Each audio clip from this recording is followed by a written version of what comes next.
A lot of people today are asking themselves, should I even go to work? Should I even bother?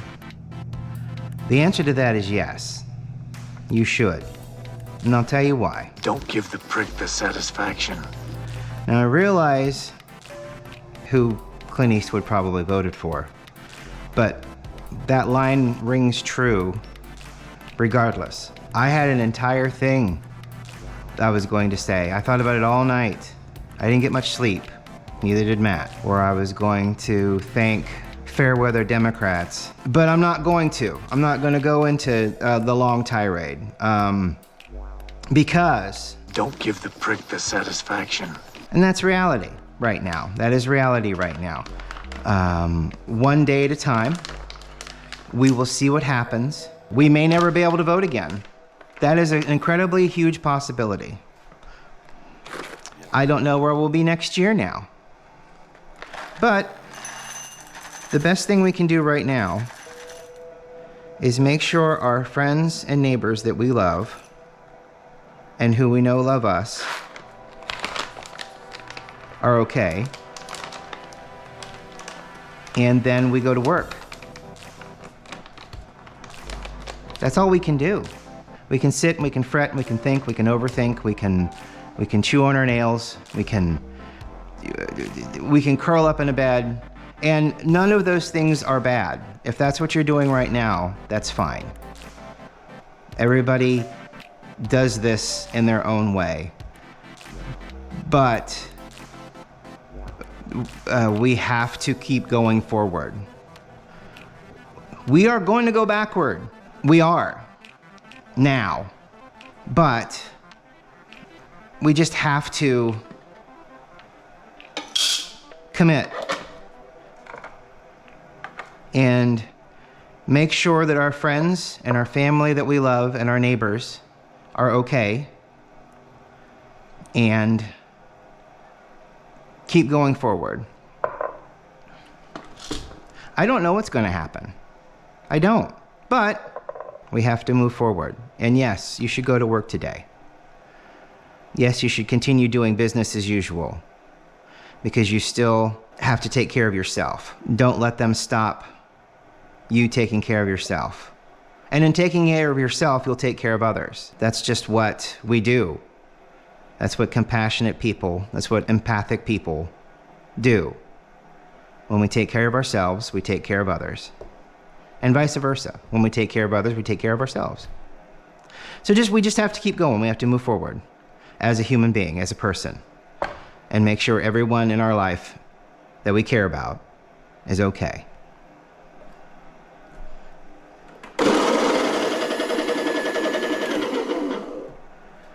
So yesterday I kind of mentioned the Kickstarter thing, and I'm not embarrassed by it.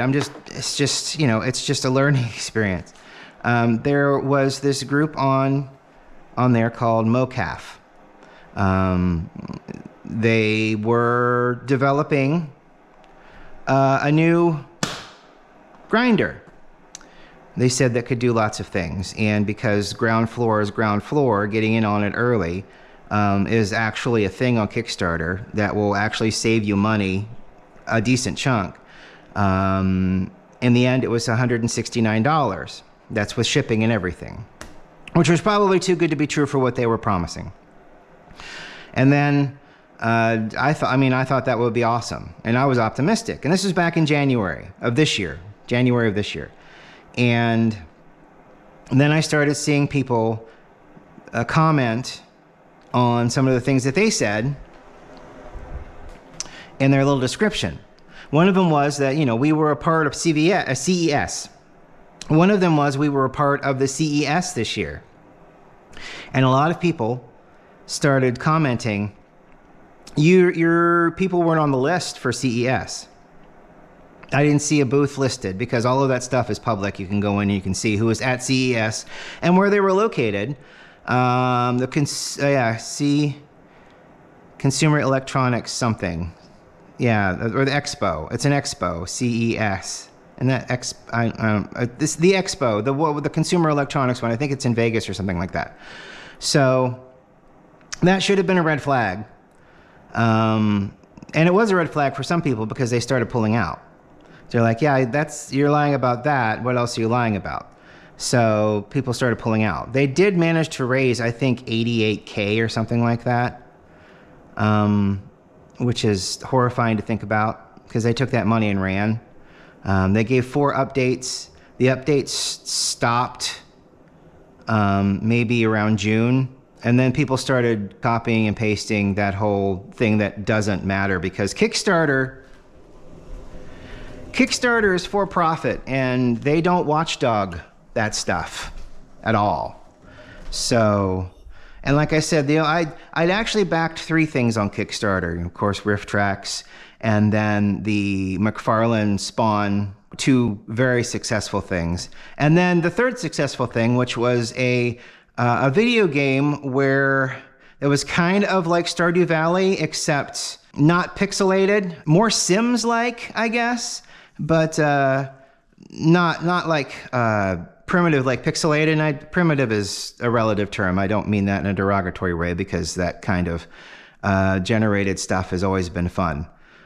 Dead Cells, which is like a hacky slash side-scrolling pixel game, is a lot of fun. It's very Castlevania-like. In fact, they have a Castlevania mode in it. But the Coral Island is that kind of a game where you grow crops and develop friendships, and there's biomes and that kind of a thing. So it's nice, and I backed that because it wasn't an expensive back. So I just thought, I would just do that. So this 4th one was this mocaf, and because I had not been stung or bitten or stomped on by a Kickstarter, I thought, you know what? All of this seems so pretty, and it's not Of course, it's not happening. They took my $160 some odd and everybody else's, and there will be no product. There have been no updates. There's been no communication. Normally, it's something like that where there will be something delivered. A backer kit will be sent out to people to finalize their address that everything will be shipped to and that sort of a thing. And, that's just not happened. They said by the end of October, they would be shipping. And you need addresses in order to ship. And no one's asked for that. So basically, it was a scam. And they did say they were based out of China, which has absolutely nothing to do with the scam. Scams on Kickstarter happen from everywhere. So that's not me just saying everything from China is bad. I'm just saying that they just happen to be a China-based company. So it was very hard to verify a lot of different things. And for my part, I was stupid.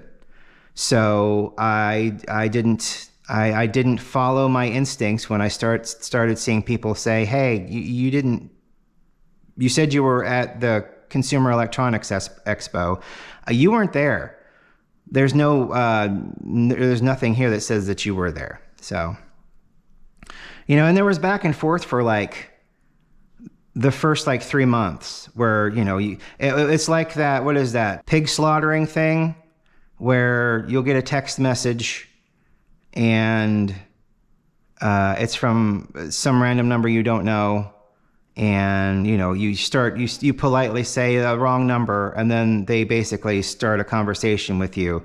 And people have actually done it for such a long period of time where they've gone back and forth to where these people have scammed them out of actual money, and they're not in the United States. They're at a farm somewhere in another country, and the person on the other end of that, and John Oliver did an entire segment on Last Week Tonight on pig butchering. It's called pig butchering because they fatten you up with all of these wonderful things, and then they go in for the kill asking for money. And generally, it's been lucrative enough to where I still get at least 3 a month where someone from a random phone number will just text me. I have no idea who they are, and they just text me with a hello, or is this Jeff, or is my car ready for pickup, or just something random like that, some icebreaker that they've got. Matt gets, apparently for some reason, Matt's getting them more than I am right now. So I'm not exactly sure why. He doesn't respond to anything. So that's the story. And it was a terrible feeling. I mean, $169, I would kill for that right now. You know, I would love to have that 160 some odd dollars back in my bank account. It was incredibly dumb of me to just willy-nilly do that. But I did, and lesson learned, and I got to move on. There's nothing I can do. There's no recouping that, because Kickstarter does not have any protections for people that put money into a Kickstarter. There are no protections for those people. And they string you along long enough to where a chargeback on a credit card, there is a limitation on that. There's a time limitation on chargebacks for credit cards, as far as I'm aware, especially on scams, because they do a chargeback when they're aware that they'll probably recoup their money. And if it's a scam, they won't approve the chargeback if there's no way they're going to recoup any of the money. So that was my oops. And you know what? We're gonna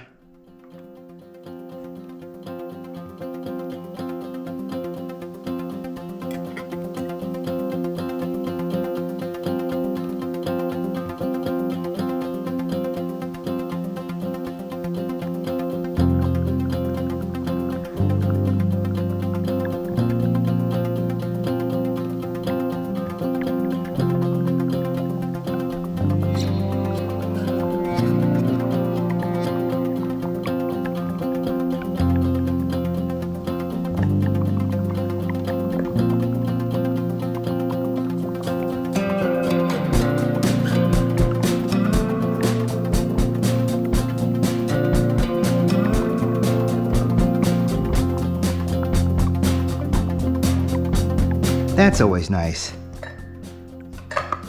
Having a beginning, a middle, and an end to something, for me, is always helpful.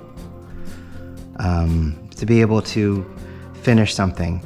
A lot of what I've done in customer service has required me to be in the middle. And being in the middle is incredibly unfulfilling for me, regardless of the per year pay. It's always been unfulfilling. It's always something that I have just done to earn money in order to do things, and that's kind of where my career is right now. If I start a new job, it won't be to advance. It will be to be in a spot comfortable, so that maybe once in a while we can go someplace nice. Or, if I see something Star Trek related that I think would be cool, I can save up for it. It is a means to an end. Which all jobs are means to an end, but a lot of people want to go forward and forward and forward in their jobs, and I think that that's absolutely wonderful. But I'll be 48 this year. Right now I just want to be back into that comfortable job where I can sit in a room, do a mundane task, and get paid for it. Like I had it in my financial. I had that in my financial. I was in a space. I did what I was told to do. I did it well, and I got paid for it. And I didn't have to interact with anyone. It was wonderful. I loved it. But, as with all things, it ends. So this is vanilla. And it's also got a shot, but whatever. It's got a coffee liqueur in it, which is a very interesting choice for this. Because, a coffee liqueur tastes like coffee. So, you're not going to get a liquor taste with this. But you do get a little bit of caramel and vanilla, which is actually kind of nice, because it's a creamy coffee is always, to me, good coffee. And this is really nice.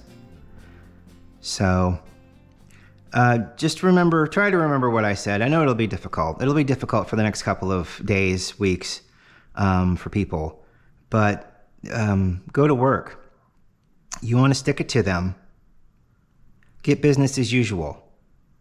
Move forward. Show them that you will not be deterred.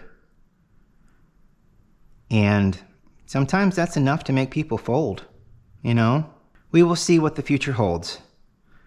We will be here for each other. And we will do the best that we can with what we have, which admittedly might not be much right now. I know that Matt did not want to go to work this morning, and I don't blame him. But he did. Because... Don't give the prick the satisfaction, sir. Have a great day. Do your best. And we will talk to you tomorrow. I guarantee it. Bye.